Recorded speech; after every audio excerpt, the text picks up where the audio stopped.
Hello, Jim Steska here, coming to you from Fredericksburg, Virginia with Jim's Fitness Tips. Thanks for joining me.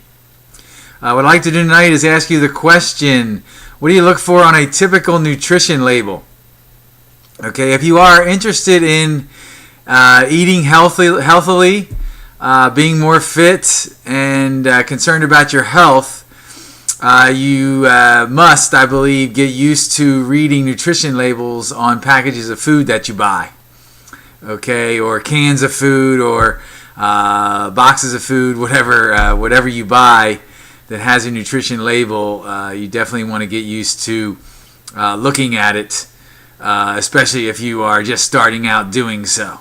After a while, after you look at many nutrition labels, if it's not a new food, you'll know what it is, so you won't have to do it on that particular food. But any new food item that you are considering to purchase, it's a good idea to take a good look at the nutrition label to find out, of course, what it's got.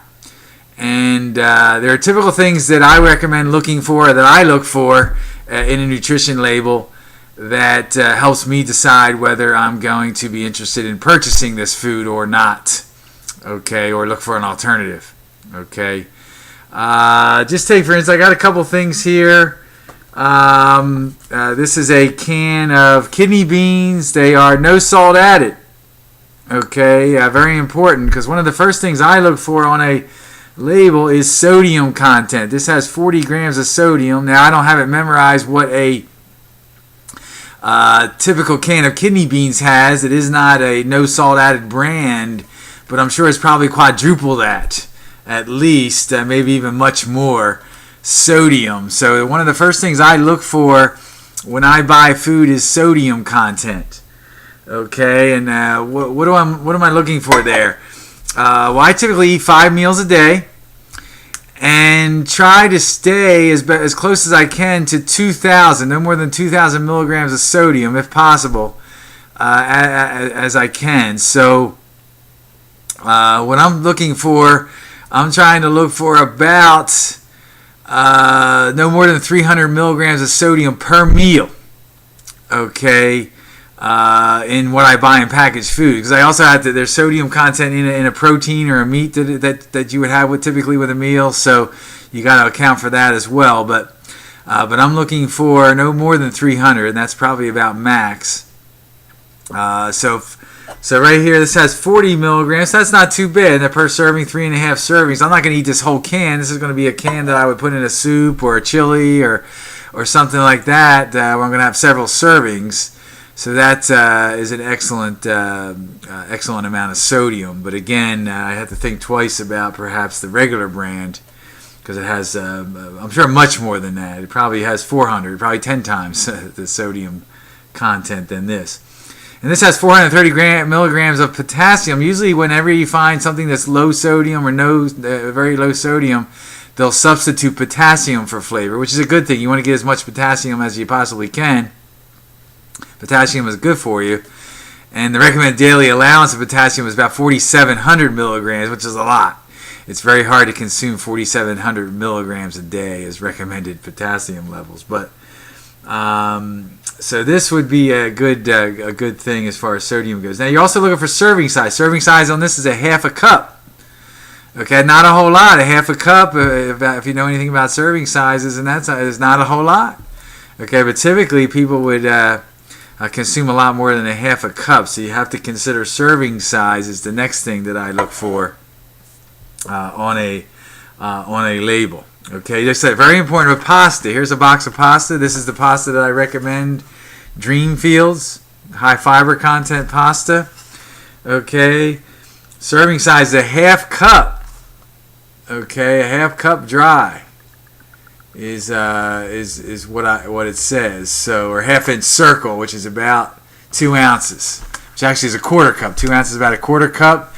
It says a half-inch circle.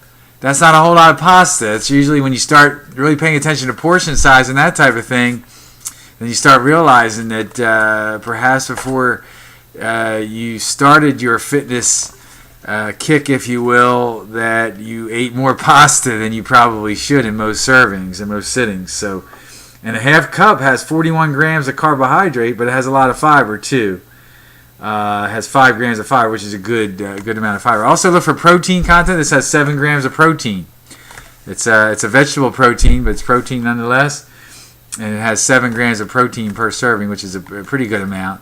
Some pastas you'll find as high as 9, 10, 11 grams of protein. So you want to look for protein content in things as well. That's probably the next thing that I look at is protein content. And I'm looking to get about 30 to 40 grams of protein per meal, minimum.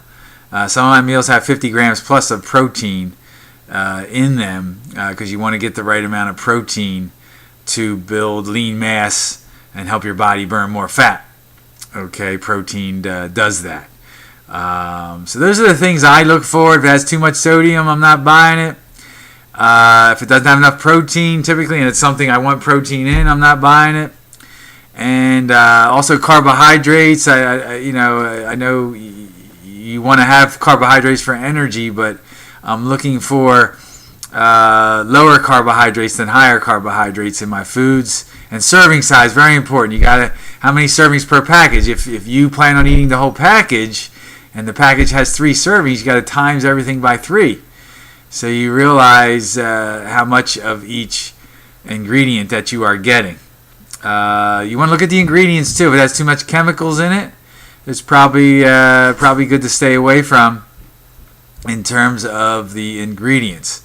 And somebody told me one time, which I think is a good rule of thumb, if it has more than 5 ingredients, 5 total ingredients in it, it's probably not good for you.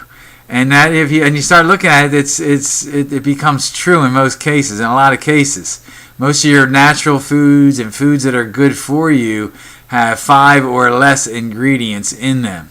Okay, so I found that to be true. So I'm also looking at the nutrition. If it has too many ingredients, I'm typically going to stay away from it or not purchase that item or eat that item. Okay, something else I have here is a can of tomato juice. Small can of tomato juice. Actually, my wife puts this in chili, makes chili out of it, one of these. Okay, and it has 470 milligrams of sodium. This little can. 470 milligrams of sodium. This is 1 serving now, but still, that is a lot of sodium for this little bit of tomato juice. Okay, that's why I would buy the low salt, low sodium version of tomato juice. Okay, if I do buy V8, which I do occasionally, I recommend the low sodium version. It has probably 1/10 of the sodium that's in the regular, and it's much better for you. Okay, and why do you want to pay attention to sodium? Sodium is bad for your heart. Too much sodium is bad for your heart. It's documented. The experts tell us over and over again. So I don't care how old you are. Okay, you don't have to be a heart patient to start watching your sodium intake. I highly recommend at any age, watch your sodium content. Like tuna fish. Here's the tuna fish that I buy. Okay, it's Bumblebee, very low sodium. I don't know if you can see that, but it's very low sodium solid white albacore tuna. Okay, this has 35 milligrams of sodium. I know for a fact that it's quadruple that. It's at least 140 milligrams of sodium per serving, and I usually eat the whole can in one sitting. So, and this has two servings, so I'm only getting 70 milligrams of sodium if I eat the whole can. Okay, it's a lot more sodium in a can that's not very low sodium, and it's probably too much in one sitting. So those are the things I look for. Pay attention in particular to serving size because again, a lot of times we buy things we plan on eating half the package or the whole package, more than a serving size, and we have to realize accordingly that the ingredients in it has to correspond to the serving size. So definitely pay attention to that. Now I did below this video, I do have a link to the FDA nutrition label guide, and that's a very comprehensive guide to reading food labels and all the information really that one would need. in order to properly understand and properly read nutrition labels. Okay, but I would say anybody listening to this or watching this video to learn as much as you can about that, because it is very important, especially if you are interested in good health and in being fit and eating the best that you can. Okay, so hope you find value in this. I also provide a link to the Beachbody products that I recommend that you do some research, and perhaps give me a call if you need any advice. I provide a complimentary healthy living consultation. Be happy to do that with anyone who would like it. I guarantee that you would see value from it, and that you would get some good information on how to best live a healthy and fit lifestyle and do it for a lifetime. Okay, so may God bless you with excellent health, and have a nice evening. Bye.